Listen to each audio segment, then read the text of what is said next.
I was a recruiter for a staffing agency for 4 years and did a ton of phone screenings, video interviews, interview preps with candidates, you name it. So let's talk interview tips and tricks. Today, let's talk about a phone screening because normally I feel like that's the first part of an interview process for most places. Keeping it really simple.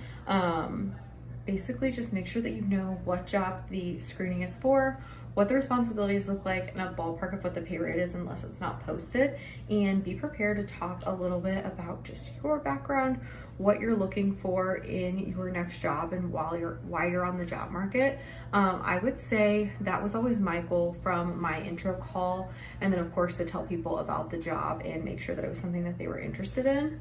And with that, I would say the number one reason that I typically would not move forward after that call, because of course you're like selective as a recruiter on who you're even calling, was if a candidate, usually when I would say what has you on the job market and what are you looking for in your next role, if a candidate starts talking negatively about their current employer or mentions anything about needing additional flexibility in their current job, not giving it to them, I would say that that is a really big red flag for me as a recruiter, or it was a really big red flag for me as a recruiter,